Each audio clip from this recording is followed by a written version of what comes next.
Teaching profession. Part 2. Number 1. Ms. Sanchez, a BSc graduate, has not passed the LET yet. On what capacity can she be hired? A. Permanent status. B. Emergency status. C. Provisional for not less 6 months. D. Provisional for not less than 1 year. Answer, D. Number 2. Teacher M suffers from hypertension and experiences difficulty in speech. Which would be affected if he continues teaching? A. Personality. B. Punctuality. C. Effectiveness. D. Devotion to duty. Answer, C. Number 3. Teacher N wants to continue with her study leave for another 6 months after completing a school year. Could she be allowed? A. Yes, if her grades are excellent. B. Yes, but without compensation. C. No, other teachers should have the chance. D. No, study leave should not exceed 1 year. Answer, B. Number 4. Teacher O tutors her students, who have difficulty coping with math, after class hours. Is her act ethical? A. Yes, provided she receives just compensation. B. Yes, provided she does not require a fee from the parent. C. No, that is unfair to other students. D. No, she should be free after her official time. Answer, B. Number 5. Teacher P, the English coordinator, was assisted by Teacher Q throughout the celebration of English Week. What could Teacher P do to acknowledge Teacher Q's assistance? A. Buy her a gift. B. Keep quiet about the assistance received. C. Mention formally to the principal the assistance received. D. Make an announcement giving due recognition of the assistance received. Answer, D. Number 6. Is holding a rally to protest the delay of benefits due a person ethically acceptable? A. Yes, when hold while on official time. B. Yes, when hold outside the official time. C. Yes, when hold with approval of the principal. D. Yes, when hold together with parents and students. Answer, B. Number 7. What should a teacher do when he or she falls in love with his or her student? A. Court the student at home. B. Propose and marry the student. C. Wait till the student is no longer under his or her tutelage. D. Act normally as if nothing happens and the student does not exist. Answer, C. Number 8. When a principal starts to exercise his or her powers over making and promoting students, is his or her action acceptable? A. Yes, when the teacher cannot make decision on time. B. Yes, when there is abuse of judgment on the part of the teacher. C. No, teachers are more knowledgeable of their students' performance. D. No, grading and promoting students are exclusive functions of teachers. Answer, B. Number 9. Teacher R was asked by her principal to teach preschool class in addition to her regular grade 1 class. What will be the basis for her additional compensation? A. Her basic salary. B. Performance rating. C. Providing public information of their policies and procedures. D. Encouraging appreciation of government agencies. Answer, D. Number 10. Which of the following shows responsiveness of public officials and employees? A. Avoiding wastage in public funds. B. Formulating rules and policies regarding work. C. Providing public information of their policies and procedures. D. Encouraging appreciation of government services. Answer, C. Number 11. Teacher S, a science teacher, has been accused of sexual harassment by one of her students.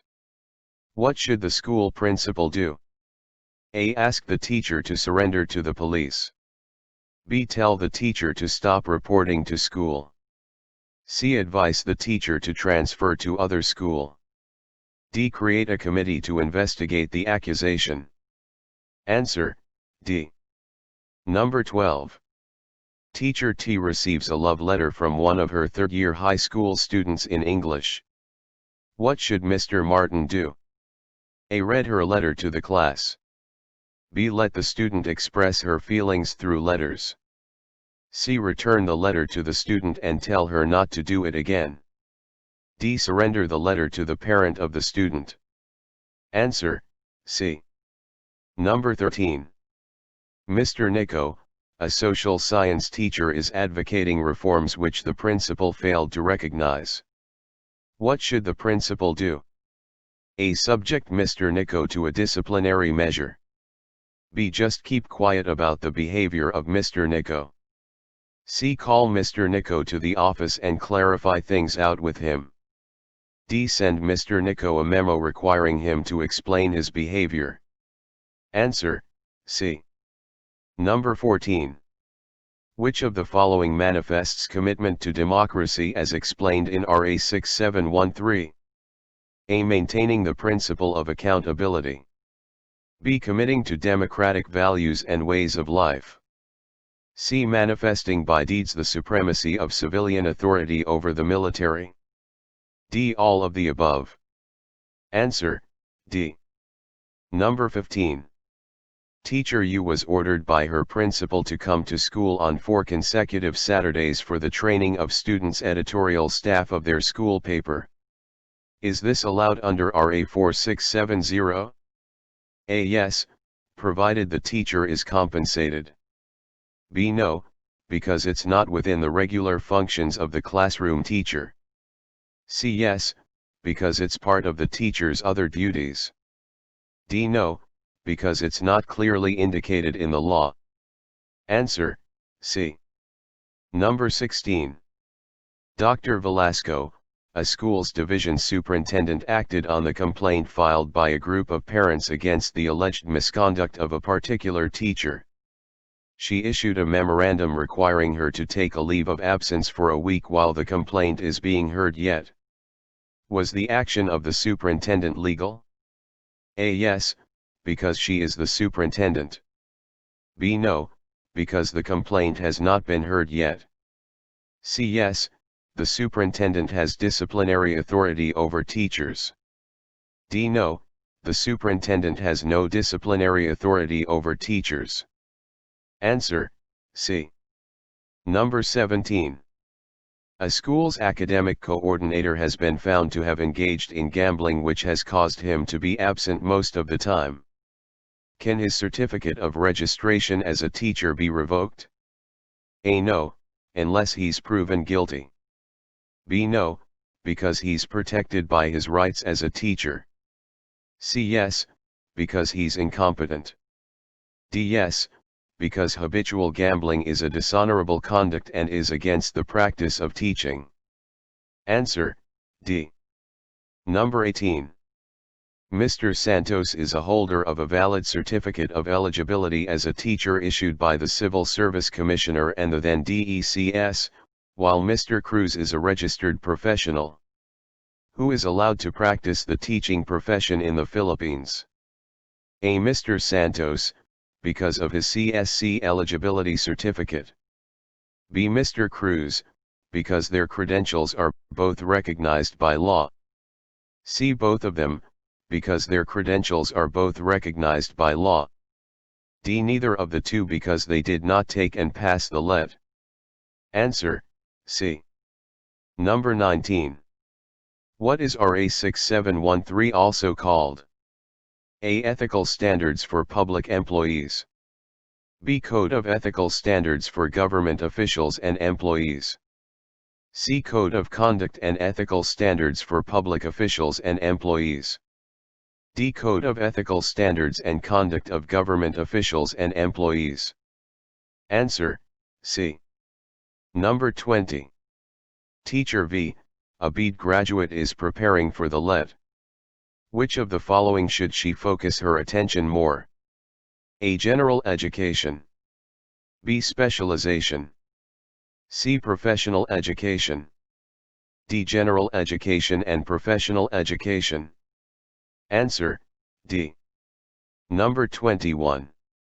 What norm of conduct is manifested by being loyal to the Republic and to the Filipino people? A. Professionalism.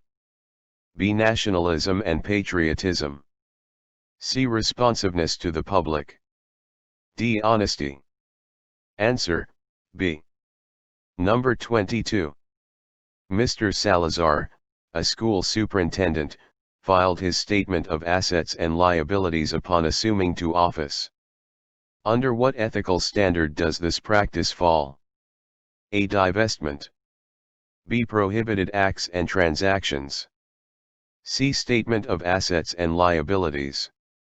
D. System of incentives. Answer, C. Number 23. Principal B acted on the letter of complaint received by his office 30 days after saying he was preoccupied by more important things the past days. Is his reason acceptable? A. Yes, because he has to prioritize things. B. No, RA 6713 states that public officials and employees must act promptly on letters and requests within 15 working days from receipt thereof. C. Yes, because the letter of complaint can wait and is of no urgency. D. No, the reason is simple unacceptable. Answer, B. Number 24. Which of the following is not in the norms of conduct under RA 6713? A. Professionalism. B. Justness and sincerity. C. Commitment to public interest. D. Responsiveness to the private. Answer, D. Number 25. Which of the following is true about the teacher as a person under the Code of Ethics for Professional Teachers? A. Live with dignity at all times wherever he or she is. B. Serve as a model worthy of emulation. C. Place premium upon self-respect and self-discipline. D. All of the above.